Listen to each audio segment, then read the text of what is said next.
What's up guys, welcome back to the channel. Today we're going to be reacting to the third episode of Jobless Reincarnation. This one's titled A Friend.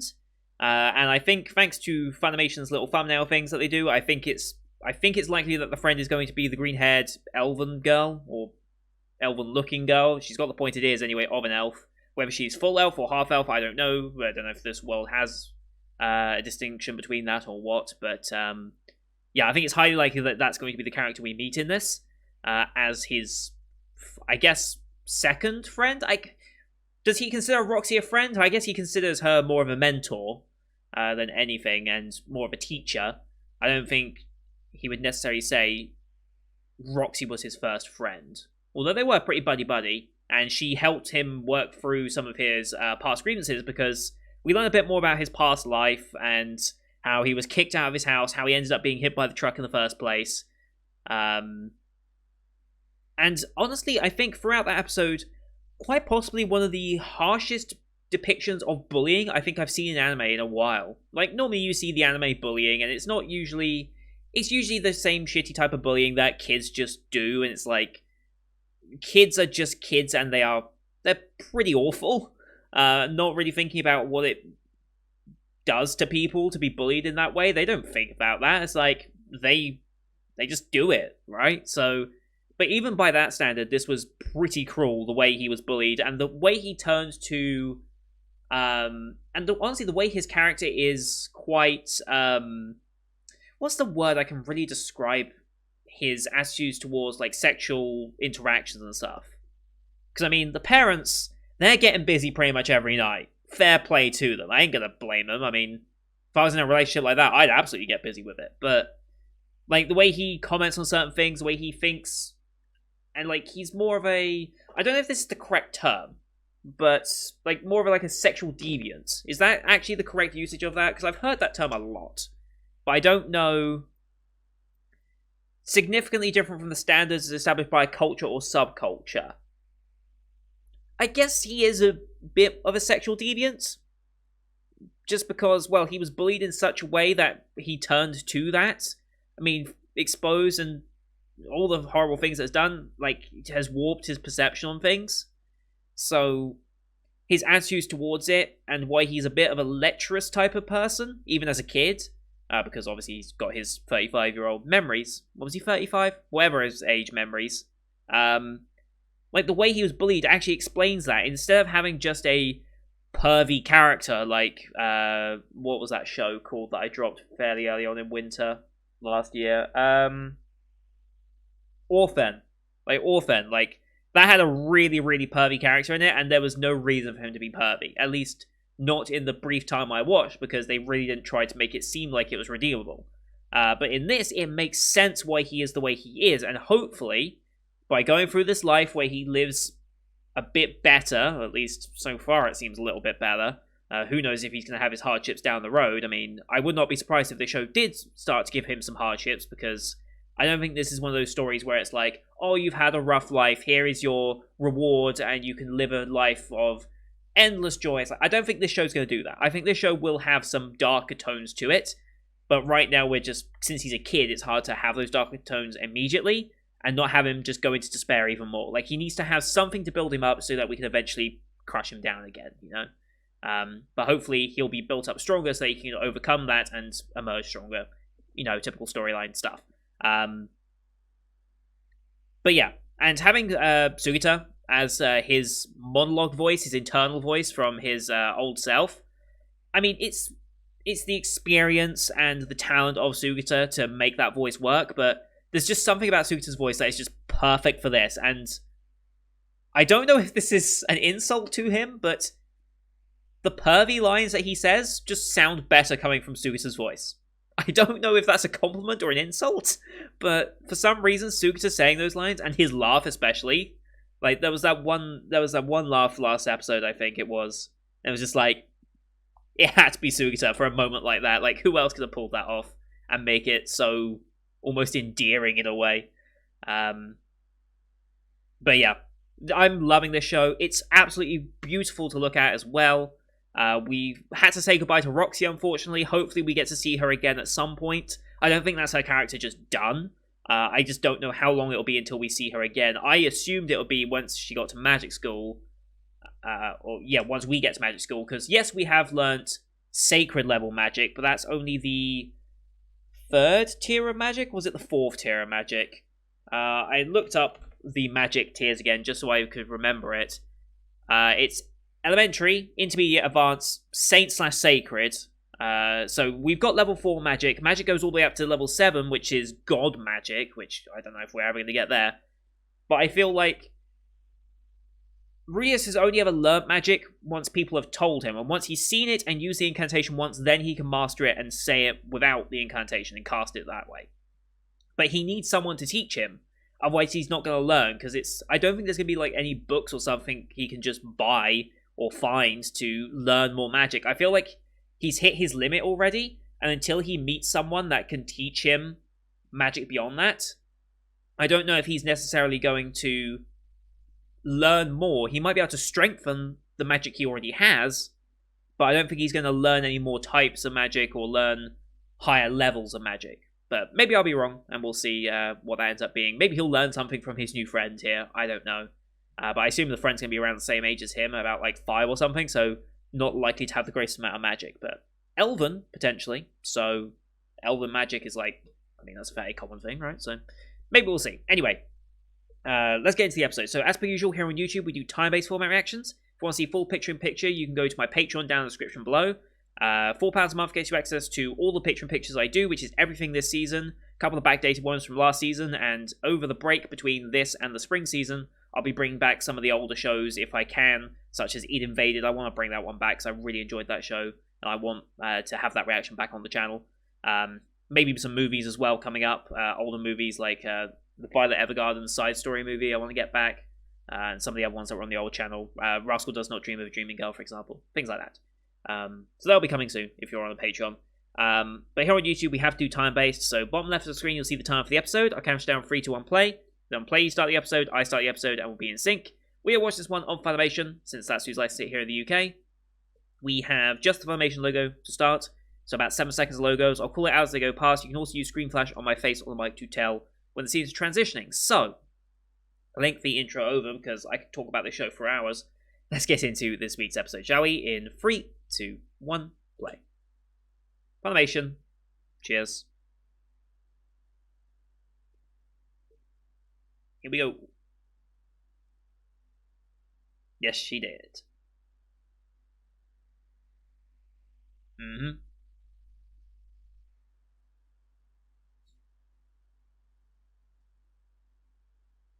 Mm-hmm. OP time? No.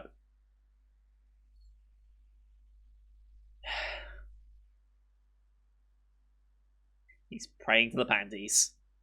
It's part of his morning ritual, I guess.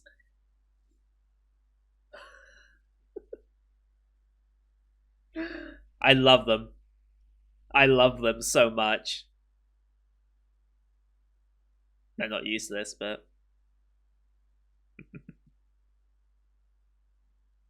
mm-hmm. It also means you have the house to yourself now.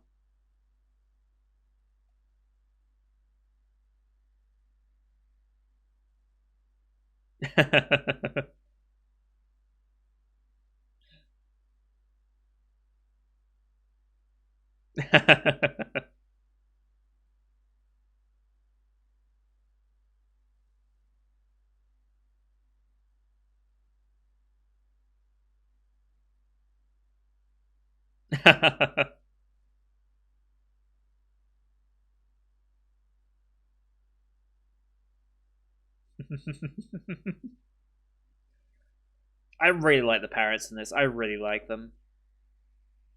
True.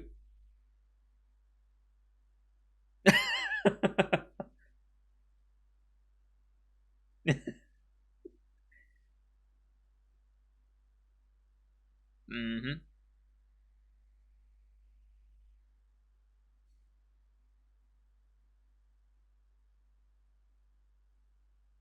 Oh, I love this. I love them so much.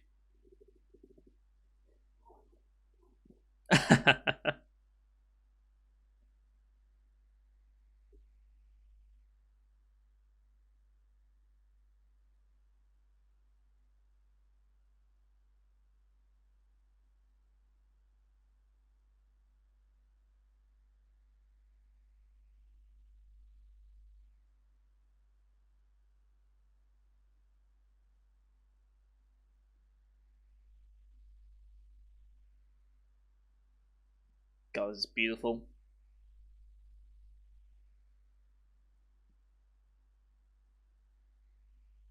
Oh wow.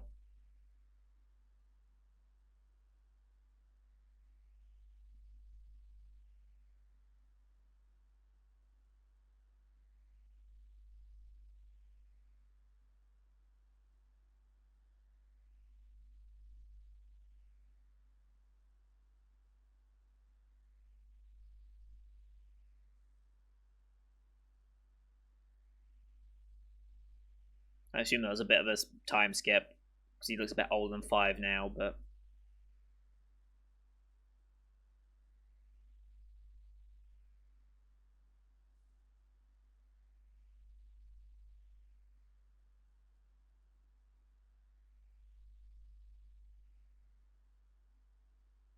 nice.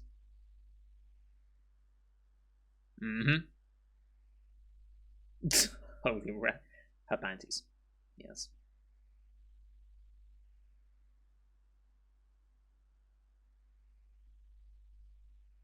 Hmm.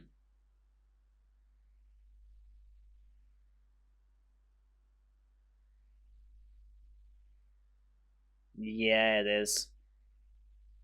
Is this gonna be our elf girl? Our elves only from the demon combatants? Gonna intervene? Nice.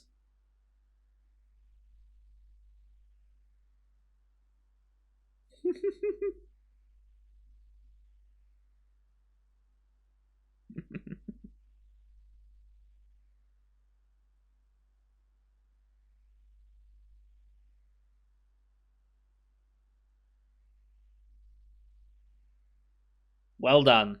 Well done.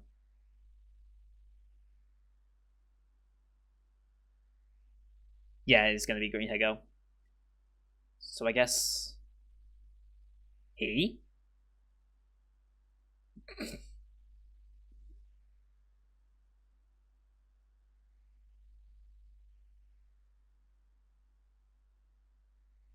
Hmm.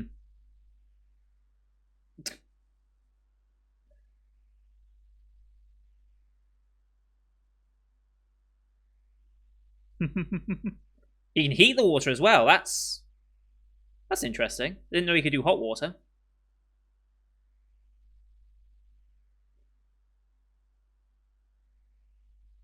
Red gem foreheads. Okay. Keep saying his. I'm fairly certain it's a girl though. So maybe it's not the elven, but maybe it is the hair color. His hair dryer. uh,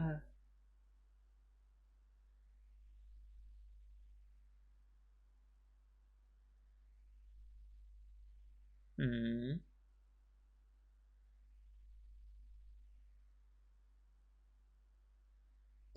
Half elf. Okay. Mm-hmm. Interesting. It's that hair color that's the problem.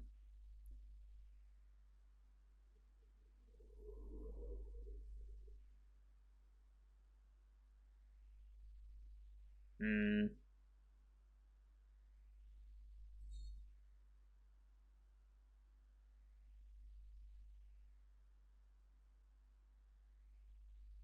Hmm.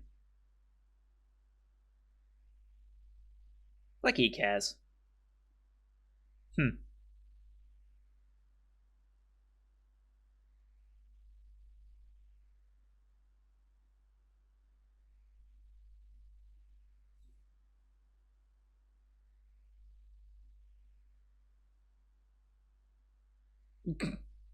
Well, that's what he's thinking.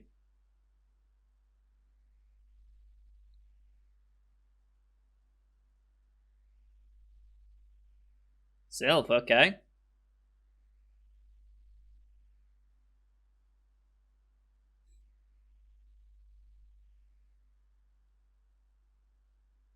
I think it was a coincidence the wind picked up at that exact moment.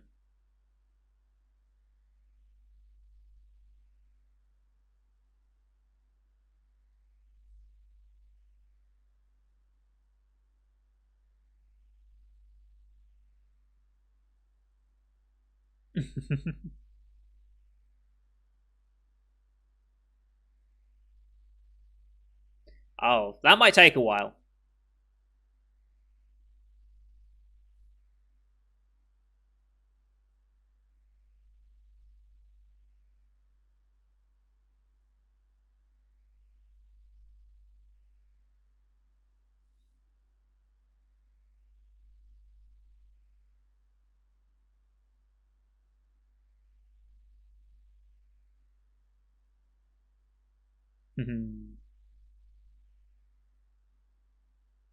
Leo Wiggle as well is nice.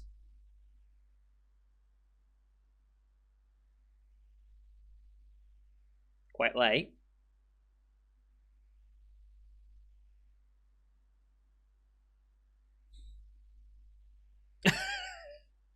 No.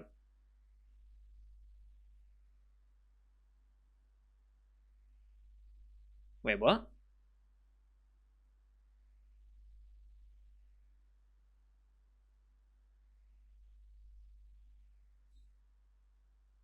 Hmm.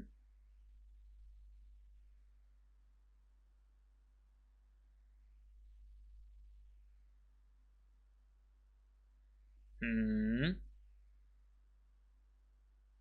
Right. Yeah, it's not. He's not going to do that. Right.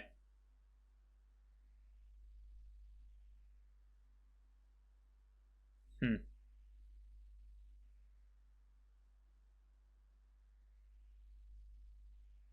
Hmm. Ooh.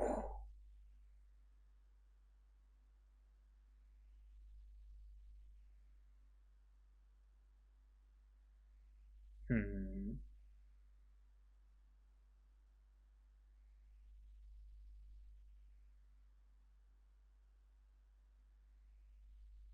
Hmm.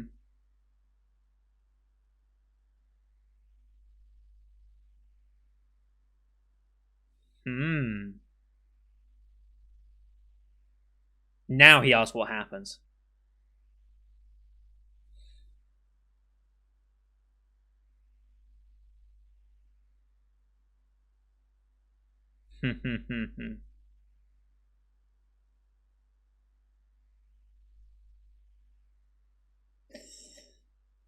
I love they starting out like this.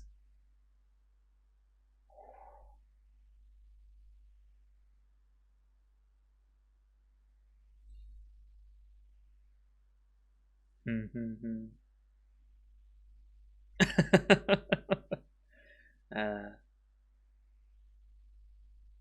he is in the right this time, to be fair.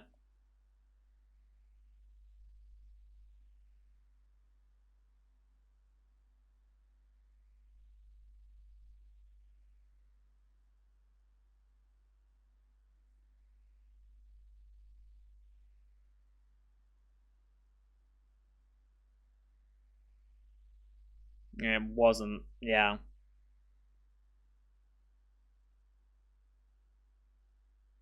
Interesting. Hmm.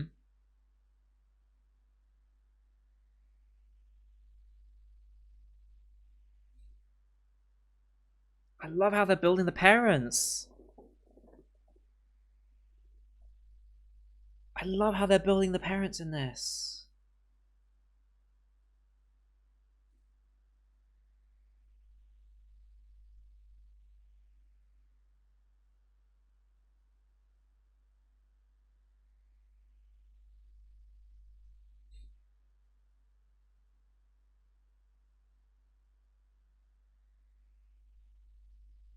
Hmm. God, they're going. I love it. I love it. Hmm.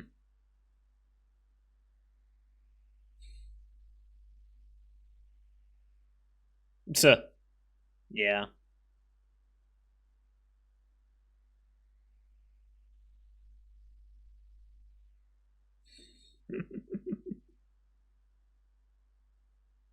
Hey.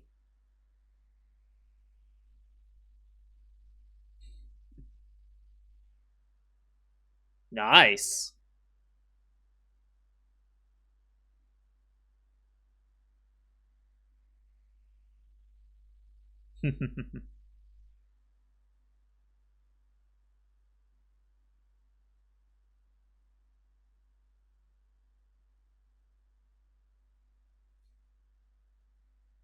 Nice.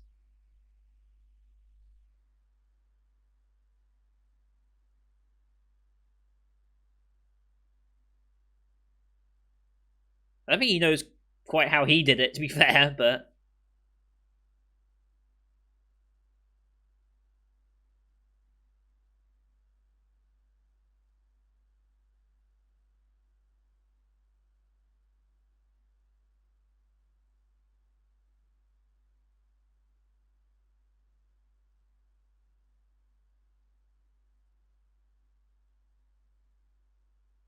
it'd be interesting to see if she can physically do it.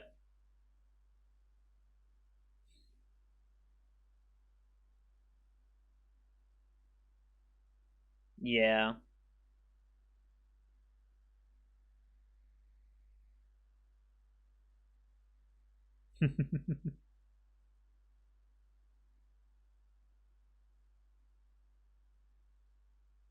Yep. So it's not completely unique, okay.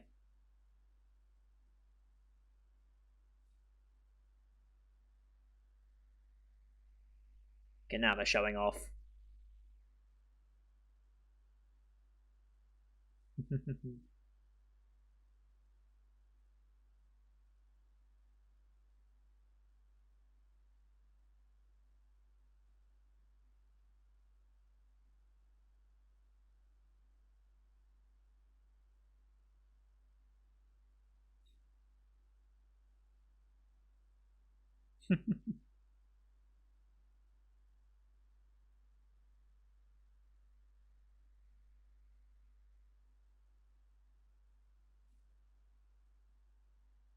Jesus.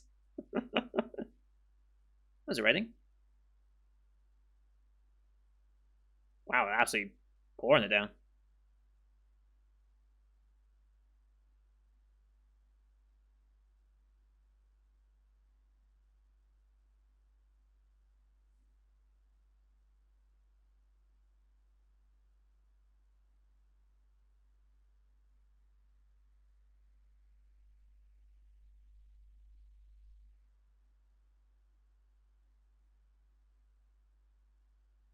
This is where. Yep, this is where he's going to find out.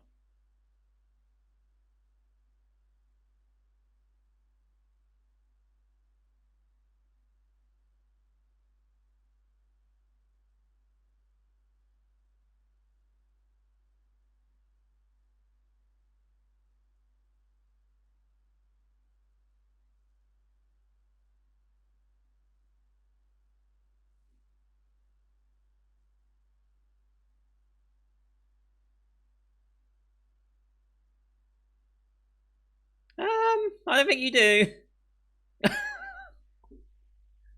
That's the line.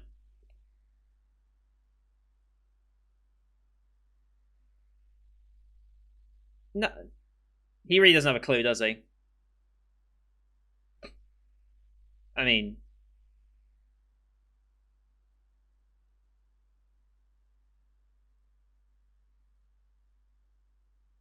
yep. Now he realizes. Yep.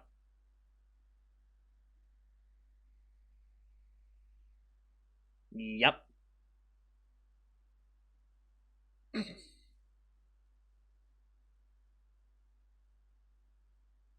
The analogies.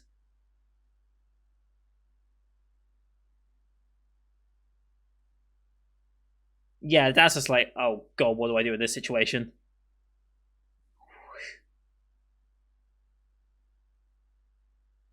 Yep. Yep.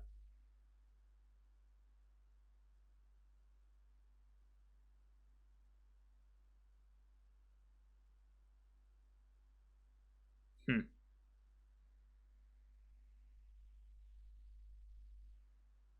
He's learned a little bit.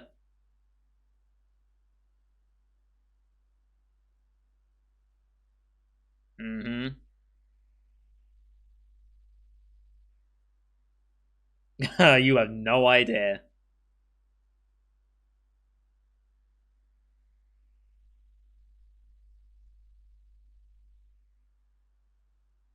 Full name Sophia. That's her full name. I think she will.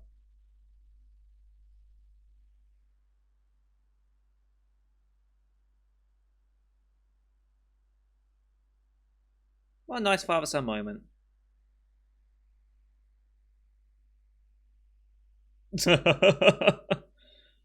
Yeah. Mm hmm.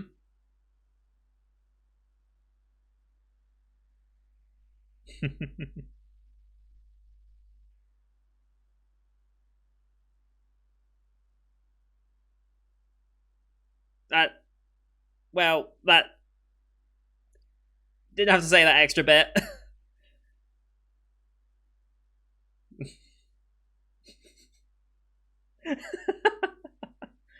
Yep. God, I love the show.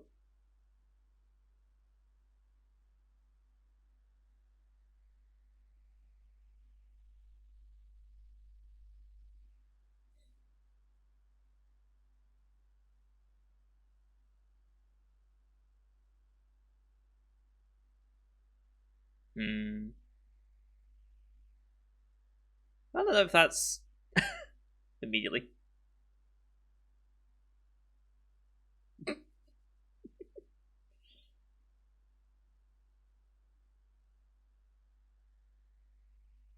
fair.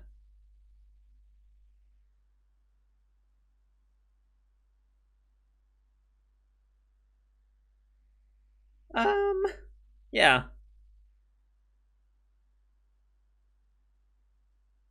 He's gonna misinterpret this.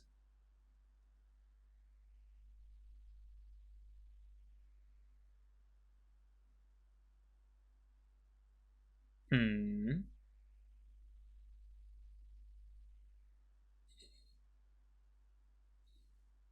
His dad. I love him.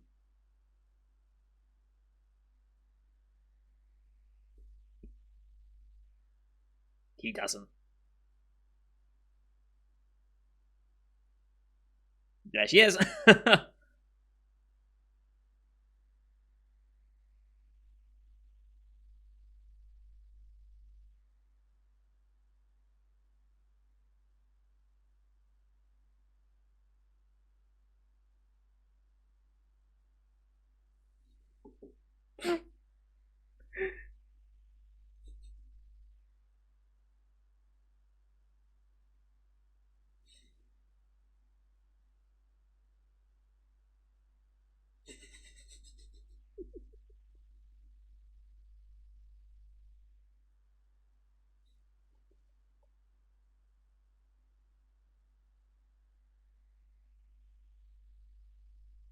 Aww.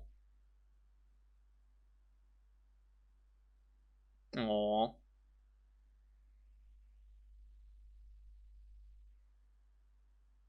Well, him acting normal probably isn't what she wants, to be fair. Uh,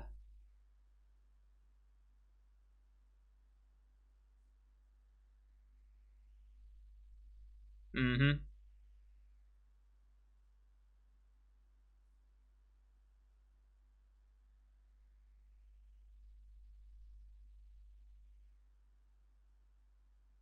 Thank God I didn't know what would happen otherwise. uh, episode 3 of Friends. Oh my god. How is this show so goddamn good? Like, how is it this good? Uh,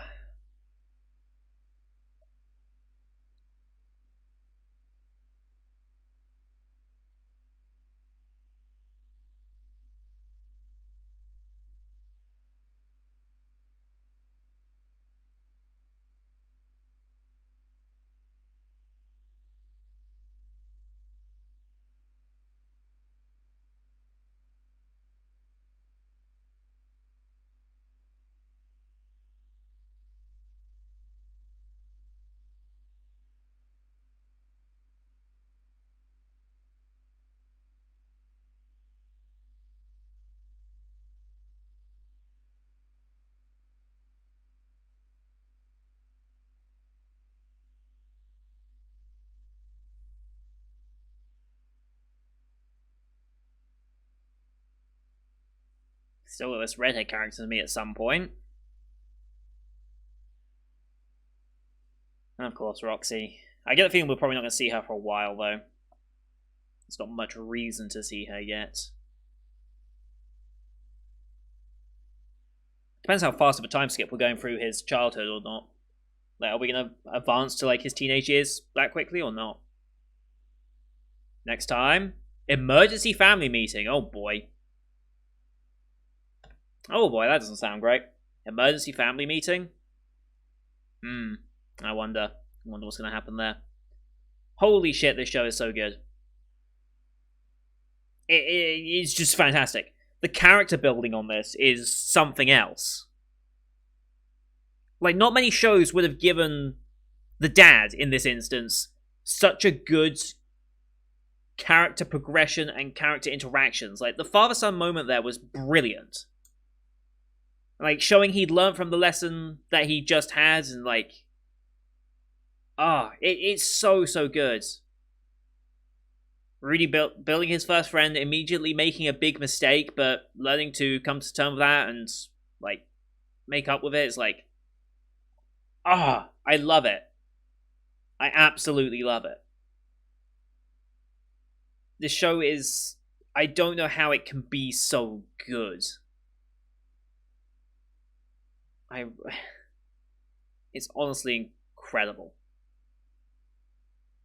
I really hope we get pretty much the entirety of this story animated. I really do. Because, like, there's a lot of source material to go off of here. There's a lot of source material, so... I hope this is going to be a thing like Sentence of a Bookworm, which is getting a lot of adaptations. I hope this can also get as many... how this can get as many adaptations to follow as much of the story as we physically can, because if we don't, because we already have the part 2 that's coming, hopefully, in the summer season. I'm hoping we're getting this season, they're taking a break for spring, and then we'll get the second core in summer. I'm hoping that's what they've planned. If not, I will accept another season wait, but I hope it's not that long. But I hope beyond that we get more and more and more and more. I mean, this Studio Bind, was specifically set up basically for this project. Right? White Fox and what they call Egg Firm, is that their name? Yeah, like they partnered up specifically for this show. So I'm hoping they're going to follow through with it and continue it on as far as they physically can, up until they're out of source material, basically. Because it's just... I don't know how to describe it. It is one of the most beautiful looking shows I've seen in a while. Like, it just is. Like, this and Jujutsu Kaisen are just two of the most beautiful and brilliantly animated shows I've seen in a while. Like, this one is not... How can I say this? This one is not permanently beautifully animated, but when it wants to have some focus on the animation, it just nails it every single time. The background art of this is also fantastic. Like, when I think of good background art, this comes to mind. Eurocamp comes to mind as well, because that show is built around its backgrounds and is just beautiful for it. But this is in a fantasy realm, so it builds its environments a bit differently than real world locations that you can take literal inspiration from and just copy almost, or be inspired by. This is like building your own environments. And like I said, the characters, man. The characters are just so well put together. We've had 3 episodes of this, don't forget. Just 3 episodes. We've already built an actually really complicated and endearing perverted main character. That's not a sentence you normally get to say, an endearing perverted main character. Like, yes, he's perverted. But it makes sense why he is, and it makes sense why he doesn't easily break out of it, but he's learning as he goes. It's really well done how they've managed to make him so likable in these first few episodes. We've had 1 episode to introduce this friend, and I'm already liking them. And it looks like we're going to have plenty of time to get to know them. The parents have been built up phenomenally. Like, anime parents do not get this level of development and care put into them normally. Like, whenever it's an isekai protagonist, the parents are always left on the back burner. ReZero managed to incorporate them as an important part of Subaru's first trial, which was brilliant, and I very much appreciated that. What else? Misfit Demon King Academy, Anos' parents. Those were built up quite nicely to be supporting, not with much depth overall, but were important to that 12-episode story, and ultimately were fun and enjoyable to be around, and were unique in that sense. What other anime, like, parents often get that much attention put into them? It's not often that you do that. Especially in isekai stories. Isekai stories, you don't care about the parents at all. And a lot of the time, when you're isekai'd, you don't necessarily have parents. Like, Slime. We don't have any parents, we're Slime. Spider won't have parents. Well, she does, and was almost eaten by her mother, I suppose. But yeah, it's not normal that you care for the parents so much in these types of shows, and my god, it's just brilliant to see. Like, Paul's little journey throughout that episode was fantastic. Roxy as a mentor character was perfect for those first 2 episodes that we had her. The wife, Zenith, again, perfectly playing off of Paul so far. It's just every single character we met, like, even the maid has her little moments here and there. Like, I guess she'll maybe get some more importance later. I don't know. Like, are they going to bother building up her character? I don't think they will. I mean, what they could. I mean, we live with her for most of our life at this point, so it's possible that we have some more scenes with her. But she's present in a lot of it. And when she suggested sword practice in the morning, magic in the afternoon as a way to help Paul and Zenith out when they were arguing, and then they were just like immediately like lovey-dovey. Well, we can't argue in front of the baby.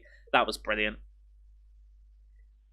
God, every single aspect. Like, where do I fault this show? Genuine question. Where do you fault this show on anything? I can't think of one. I can't think of something where I'm like, this show could have done this instead to be a bit better. Like, I genuinely can't think of anything to criticize it on, except maybe, okay, the one thing I could possibly criticize it on, and it's not really me criticizing, it's just a general criticism that might be used by other people who are just getting into the show for the first time. Maybe they'll be turned off a little bit by the character's perverted nature. Maybe they'll be turned off by that. But, to be fair, over the course of these 3 episodes, we've had more and more reason for it to make sense, which most other perverted main characters don't often do. They're just pervy for the sake of being pervy and the sake of getting fan service out there. This isn't really for the fan service. This is a true depiction of just what it's like. Like, the parents fucking every 5 minutes. Yes, they're young, relatively. Like, yes, they can be fucking every 5 minutes. I mean, wouldn't you? Like, if you had a hot wife like Zenith, wouldn't you be trying to get in her pants every 5 minutes? Like, yes, you would. Or if you had a hot husband like Paul, would you try to be ride that every 5 minutes? Yes, you would. Like, I know I'm coming off a bit weird here, but yes, this would happen. Like, Roxy, that one scene with Roxy, like, maybe it's a little cliche, but to be fair, you don't see that very often in anime. Like, it's not a typical anime cliche because you very rarely see a scene like that. But, like, yes, someone who's trying to explore that would be doing something like that. It happens. It's not like they're overusing it. They used it once and then they moved on with their life. They didn't try and get a cheap joke out of it. They just utilized that scene as part of her development and Rudius's development. So that's why I think, like, the perverted nature of the show actually really works quite well. Because of backstory, because of realism in this world. God, this show's good. Like, I could just keep going. I really could. And we've had 1 hour of screen time. 1 hour of screen time, and I'm already this in love with the show. Dear God, I sincerely hope we get basically the entire light novel adapted. I really do. I don't know if we will. But I hope they get like the bookworm treatment where we just keep getting more and more adaptations, because my god, this deserves it. And I hope Studio Bind, aka White Fox, I hope they can keep this level of production quality up into the second part and through into hopefully part 3, part 4, part 5, as many parts as we can physically get, because this could be my favorite isekai ever at this point. It could be my favorite isekai of all time. I don't think that's a stretch to say at this point. Just absolutely phenomenal. Anyway, I'm going to call it there because I've been yabbering for too long now, but I'm going to, leave a like if you enjoyed the episode as per usual. Leave a comment on what you thought of the episode as well. Please engage with me on how you feel this show is. Like, also, just for the original light novel manga readers or whatever, let me know how faithful an adaptation it is. Like, are they noticeably changing a lot? Are they keeping it fairly consistent? Like, I'm just curious to see how it's doing as an adaptation, because in all likelihood, if this... I want to read all of this. Like, you have no idea how tempting it is to just go find the manga and just binge the entire thing. Binge all of it I can find, because right now, the English version of the manga is up to volume 11 of 13. Volume 13 of this came out in August last year. Volume 12 of the English version is coming out in February, in like a couple of weeks. The English light novels are up to volume 9 of 24. Like, there's a lot of this material out there. And yeah, this originally started as a web novel, didn't it? In 2012, okay. Like, I don't even know how I would get into this. Like, I don't know where the best entry point would be. Would it be best to just go through the manga? Would it be best to just start from the light novels? Like, I don't know what the best way to get into it would be, but at the same time, I don't want to read ahead, because I want to experience this all for the first time, and it's so tough. I just want to go read it so much. Anyway, leave your comments as per usual. Don't forget to subscribe as well to see next week's episode, because fucking hell, this show is good. As well as the rest of the Winter 2021 lineup you can find on my channel. Thank you for watching. Until next time, see you guys later.